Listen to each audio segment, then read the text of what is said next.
Hey guys, I just got back from that drive and brought up the log of the drive, and I just wanted to show you some of the things that I look at after a drive and to hopefully make the tune just a little bit better.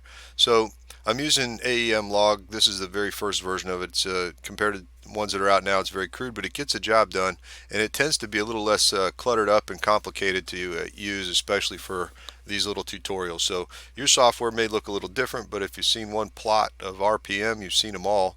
And if you can figure out how to get these different plots up in your individual software and manipulate them, then you'll be able to use the concepts that we're fixing to talk about. So at any rate, I have three graphs up here with one or two plots in this one, and RPM in this one by itself, load, which is your map sensor in this one, middle one, and then down here I've got the oxygen sensor 1 and oxygen sensor 2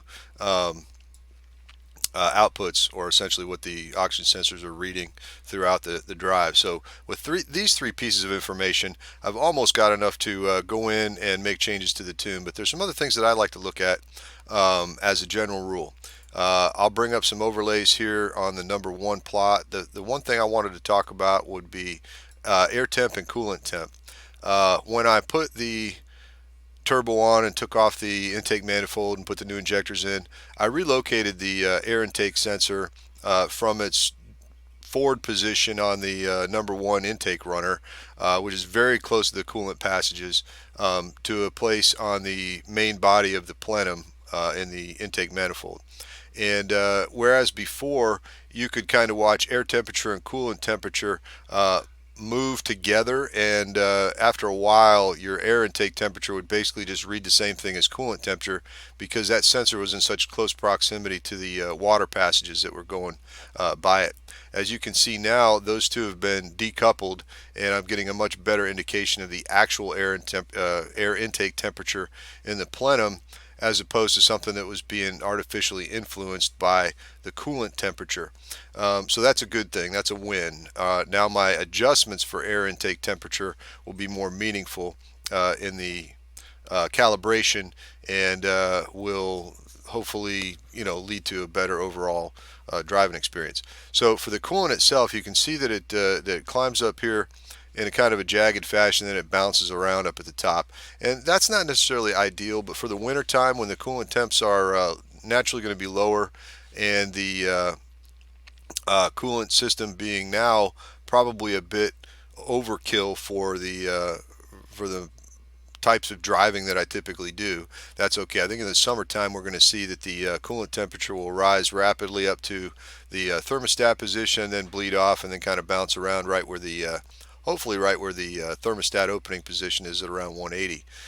If it continues to rise above that and doesn't stabilize, we know we've got a problem. So coolant temperature, air intake temperature, two parameters are pretty cool, pretty important to take a look at just on a kind of an everyday basis, to let you get an idea of what the engine is experiencing. Down here we've got engine RPM, and like I said before, if you've seen one plot of engine RPM, you've kind of seen them all. These little jagged areas here are obviously when you're going through the gears, maybe not obviously, but that's what they look like. So if you zoom in on one of these little zones here, you can kind of see as you progress first gear, second gear, third gear, how the engine RPM is varying from over time. While we're here zoomed in, you can also see how the manifold absolute pressure is varying over time as well as you go through the gears.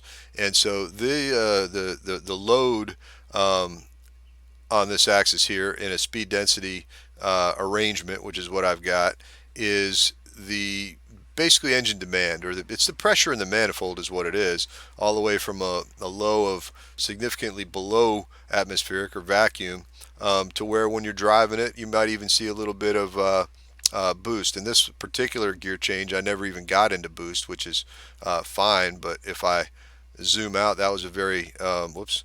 I gotta hit a escape there. We'll see.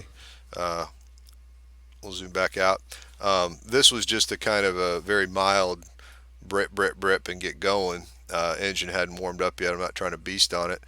Later on in the drive, there's a couple areas where I do get on it, and we can see, if I zoom in here, that first gear still just kind of eased into it, and then a second gear, start building a little boost up to about maybe 4 psi.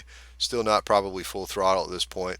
And then third gear, jump on it, and it pegs out at about 6, right where the spring's set. I still don't have almost any duty in the wastegate, so it's basically just running off of the base spring pressure, which is somewhere around 6 psi for the way it comes from the manufacturer. We'll get to that a little bit later and start playing with that and see if we can make a little bit more safely. All right, so between RPM and manifold absolute pressure, that's going to tell you where you're operating on your base map. And so if I switch back over to my the actual software, I've got the main fuel map shown here. These are my main fuel maps, side by side, graphical and in a tabular form, and I'll just make the tabular form a little bit bigger. And so you got RPM down at the bottom and load across the left hand side, and some different software will arrange this graph differently to where RPM and load are in different axes and in different directions or whatnot. It really doesn't matter as long as you know what you're looking at. So what we can do is if we've got a position in this log that we wanted to look at, for instance, let's take this point right here is about 5,500 RPM, 5,600 RPM. Tell you what, let me get rid of that air temp and coolant temp now because they're really not relevant to what we're doing. All right, so 50, where was I? Let's go right about here.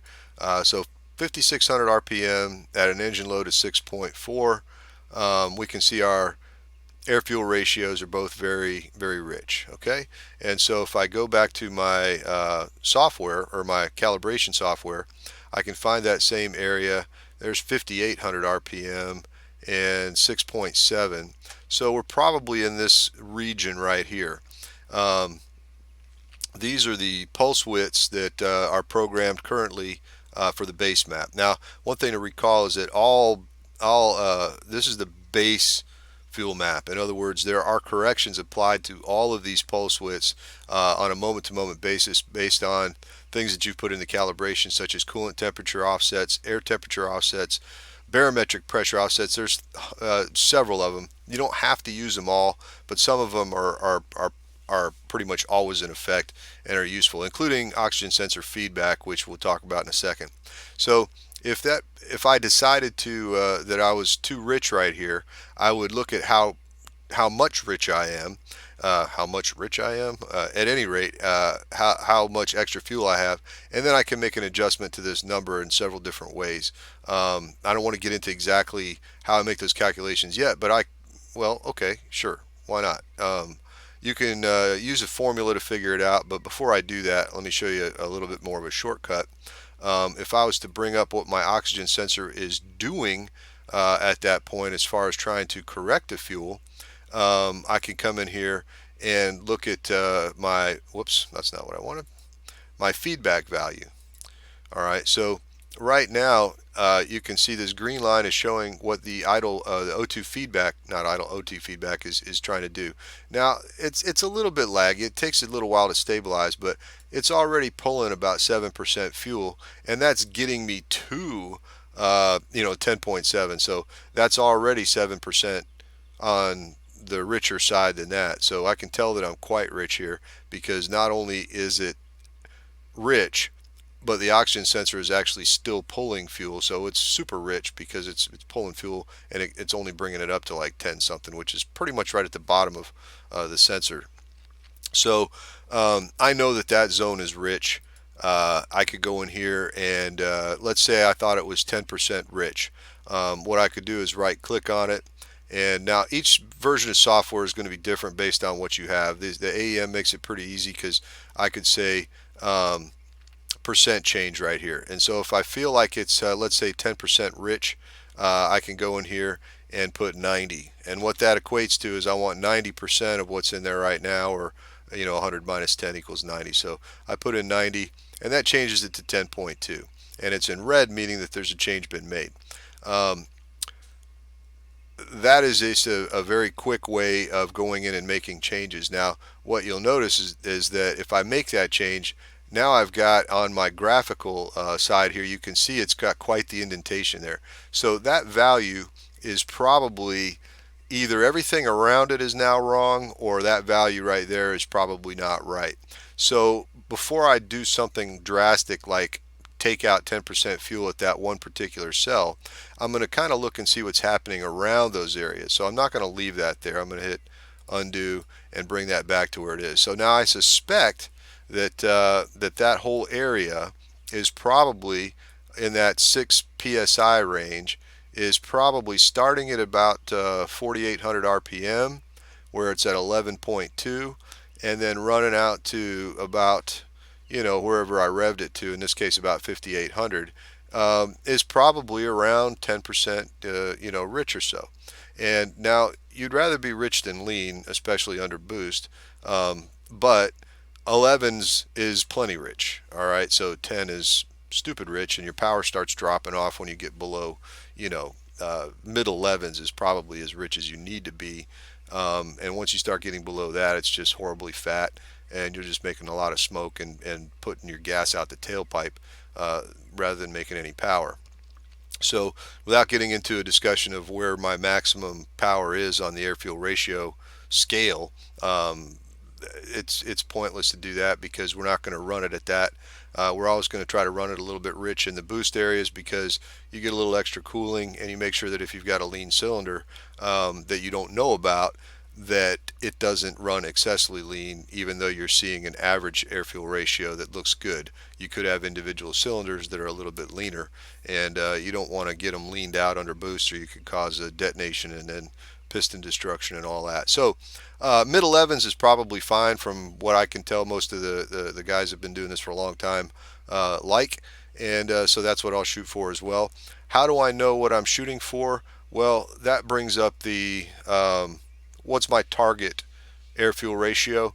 Different different software handles this a little differently, but I can bring up the way mine does it, and it's with a target map. And so I'll make this a little bit bigger. And it looks an awful lot like a fuel map, but it's not. This is a target air fuel ratio map. And so you can see at the light cruise conditions where you barely have the throttle open at all, and the RPM is fairly low, you can run air fuel ratios of 14.7 or so, which is pretty decent for emissions and fuel economy. And then as you start stomping on the gas and running up these RPM and load cells, you want to typically richen up the mixture until when you get around into the boost area, you can see all my boost areas are set for a target of 11.5, and that's nice and conservative, and will keep things reasonably cool and not hurt power. But if we get too much below that or too much above it, then we start worrying. So that's when I go back to my logs and look and see what the actual air fuel ratio was doing, and also what was the oxygen sensor feedback routines doing to bring it there. So initially it was adding just a touch of fuel in this 42 or 4400 RPM. I'm looking here and seeing that this is a little bit above zero right here, and so it was adding 3% fuel in this region to get it to its target value of around 11.5, which it was doing okay. There's a little difference between the two oxygen sensor readings there, and that's kind of normal. But then as their RPMs got up, it actually started pulling fuel, and even though it was pulling fuel to the tune of about 7%, I'm seeing right there that it was still horribly rich. So I know I've got some work to do with that main map. Okay, so that's kind of the method that I go through to figure out what the engine needs at a given thing. This is the same kind of thing you would do on a dyno, but now you're doing it on the road, but you're not actually doing it on the road. I have to stress that because this is much safer. I'm sitting in my den right now with no seatbelt on, and I can peruse this at my leisure, make some intelligent choices about what I want to do with the calibration, and then go out and drive it again, log the data, and then come back. So I don't do, with rare exception, I don't do any tuning in the car. I just log the data, bring it back to the house, see what happened, and then make changes to the calibration, upload it to the car, and lather, rinse, repeat, and that's the way you go. And it works. It's just an iterative process, and it takes a little bit of time. So that was just a kind of a wide open throttle, or very close to it. How do I know it was wide open throttle? Well, I can overlay throttle on that second channel there just to make it clear. and we'll put it in there. All right, so purple now is the throttle. Remember, blue is the map sensor, the load on the engine. So in second gear, I was only sitting at around 45, 50% throttle, and I was still making boost there, but I was in no way matting it. All right, but once I hit third, I went ahead and just eased on into it and showing around 98, 95% throttle, and getting up there at around, held it pretty good. All right, so that's how I kind of know what's going on with the throttle, because I've actually taken the time to make sure that my um, template that I use when I'm driving and logging data has all the different items that I wanted to see. Something that people are always concerned about, and it is something to be concerned about. Let me get rid of some of these overlays here, because they just start tending to clutter up things, is injector duty cycle, and I've got that actually one of the things that I log while I'm out there. Um, so I can put that on there. And we're seeing that now, although I've got it overlaid on this graph, the scales are independent. So right in there at, you know, 5,800 RPM, my injector duty is only at 56%, which means I got some pretty good headroom on these injectors. And it's fat at that point. So I can afford to put a little bit more boost into it without running into problems with the injectors. Where that hurts me just a little bit, and this is just a cross that everybody has to bear when it comes to selecting injector size, is when you get down to, I'm going to zoom out here again, when you get into the idle ranges. All right, so for instance, let's take this little area, zooming in, this area right here. This was a high idle condition. Actually, I was driving along, I think. Let me see what the vehicle speed was. I can actually look at it there. Vehicle speed somewhere around 40 mile an hour. So I'm just kind of cruising along. That's not even useful to me. So let me back out of that. Zoom out. I was really just looking for an idle point. Well, here you go. This trash idle out at the end here. Whoops. Bear with me. Sorry. Zoom in. Still having a little issues chasing idle. That's one of the things that I was working with. We got a really bad roll in idle here, and we're going to continue to work on that. But what you can see is down here, when the RPM is up around, it was fluctuating anywhere from like 600 all the way up to almost 1600 because it kept catching itself, and that leads to a divergent oscillation that just annoying, really. But even this part is not what I wanted to look at, so sorry. No, not expand. Let's just reset it. Okay, so maybe I can find me a little idle range in here. Zoom in. There's one. All right, there we go.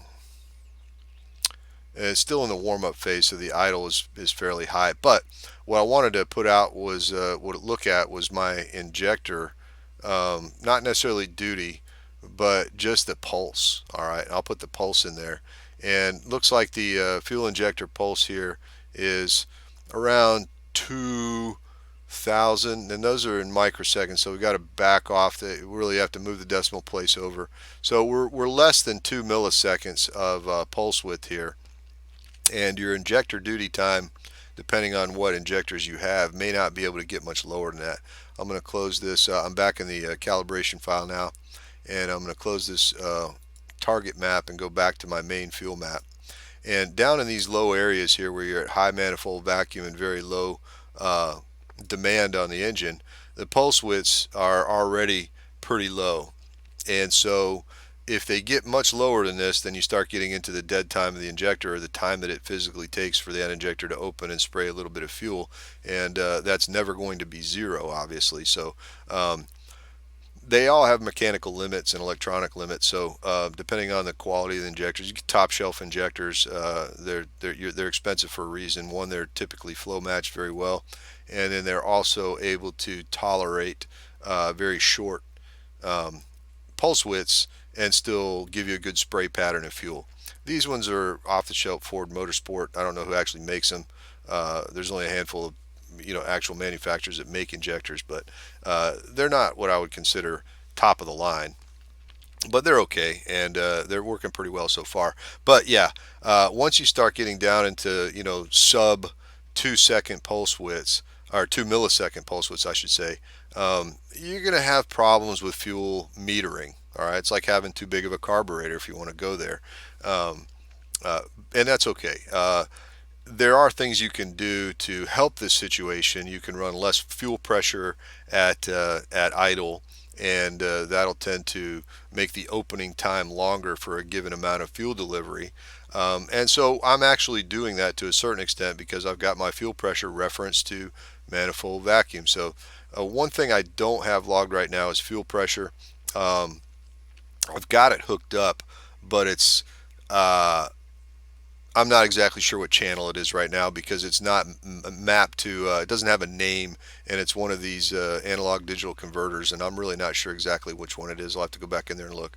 But if I looked at fuel pressure, I'd be able to see that under boost conditions, my fuel pressure, under boost conditions, my fuel pressure would be a little higher, and under low or manifold vacuum conditions, the fuel pressure would be a little less. And so that will allow my injectors to spray more fuel at high boost levels and less fuel at low boost or vacuum conditions, and that will extend the dynamic range of the injectors. But realistically, we're only talking about changes in fuel pressure of around, at this point, maybe 7 psi, so -2 and maybe +5 or 6, because the fuel pressure I've got is referenced to about 1 to 1. So for every pound of boost, it should increase the fuel pressure 1 psi. Without having an actual log of that, it's difficult for me to show that, but that's in theory, that's what it's supposed to be doing. It's hard to look at that while you're driving too. Maybe I'll try to get a little camera action on that as I'm driving around, because I've usually got my eyes on the road, not on the fuel pressure gauge when I'm stomping on the gas. So at any rate, those are just some of the things that I look at. I guess what I'll close with is just give you a basic kind of template for what my methods are when I'm looking at a log after driving. I'm going to look at idle. I'm going to look at cruise or part throttle conditions. I'm going to look at wide open throttle. So those things right there. And then if I'm really trying to get into the nitty gritty, I'm going to look at my transients. All right.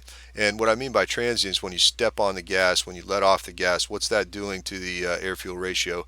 How is my acceleration fuel and deceleration fuel behaving? Because that's a subject in and of itself, to get that throttle response that you want, so you don't bog or have a big cloud of black smoke coming out of your tailpipe or something like that. And so the transients are important. What's also important is your cold starting, and that's important to look at. So if I go right out to the far left of the scale here and zoom that cold start behavior in, it's a little tough to see here. Let me get rid of the fuel injection pulse on the front here, and I'll actually make my y-axis a little bit more easy to look at here. And so what we can see is that that was a pretty crisp start right there. All right, and got a little bit of a trigger symbol right there when it first cranked, and then it cranked for a little bit, and then boop, fired right up and settled into a nice high idle. So that's what I like to see. That means I had my fuel percentages pretty close to what it was requiring for this temperature range today. And you looking at the start behavior is you'll learn a lot from that, especially if you've got hard starting, and that'll kind of lead you to where you need to go for how much start fuel you need, how fast you want it to decay. There's a lot of options there. I'm not going to get into the nitty gritty. That could be a whole video on itself, is trying to get a good start under different conditions. You only have one chance to get a cold start every day, and after that it's a warm start at best. So you have to creep up on the right values for those, and it is a lot of trial and error, but you can make some intelligent decisions to try to get your starting behavior better, because I like a car that starts right up. I don't want one that cranks for 8,000 times before it just, you know what I mean? So at any rate, so starting is important, and warm up, of course. And so yeah, there's quite a bit, but at a minimum, what you're trying to do is look at your values of oxygen sensor, whether it be feedback or the actual value, at different areas of load and RPM, to make sure that your fuel map is accurate, or as close to accurate as you can get it. Look at your enrichments for warm up. Look at your transients for Excel fuel, and look at your wide open throttle performance for for your map as well, because we are concerned about that. Um, Overall, the car drove pretty good today. There was just a couple times where it stumbled at idle, and that bothers me. And I'm going to have to fix that, because there's very few things that are worse when you're driving in traffic than to start having problems with the aircraft trying to stall out, or car trying to stall out on you at a stoplight. That's just embarrassing, and basically just makes you want to grit your teeth and uh, and punch something. So that will certainly need to be sorted out. That's really the only drivability issue I had today, was that it was trying to stumble a little bit um, when I came to the stoplight, and I had to keep burping the throttle just to kind of keep it running. And I don't like having to do that, because when you blip the throttle a lot, you can introduce a lot of acceleration fuel, and pretty soon you'll go dead rich, and then the engine will stumble, and you'll have problems in that respect too. And it'll probably it's pretty obnoxious for the people who are behind you in traffic, because you'll just start throwing out all kind of super rich gas fumes and everything else. And again, obnoxious. So we want to, or at least I want, my car uh, to run right. And so it's not just about wide open throttle. It's about part throttle cruise. It's about idle. It's about the transients, and it's about the startup. So lots of information you can glean from a good data logging session, provided that you set up your uh, logs appropriately to get the right data that you need. Because if you don't log it, then you can't get it back. And so you need to make sure that you're logging the values that you need. Excuse me. So, running out of voice here, and this is probably getting a bit long. If you continue to watch it all the way through, I appreciate that, guys. Thanks a lot. If there's any subjects that you want to go into more detail about, based on things that we've talked about, I could probably make a separate video on each one of those items I talked about: startup, warm up, transients, part throttle cruise, wide open throttle, and maybe I'll make a little series on that. But normally I'll give you a little brief back if I do a drive, and kind of tie it in to what the purpose of the test drive was for, or track data and things like that. So, okay, that's enough. I will see you guys later. Thanks for watching. Like and subscribe, all that business. Appreciate you guys hanging with me.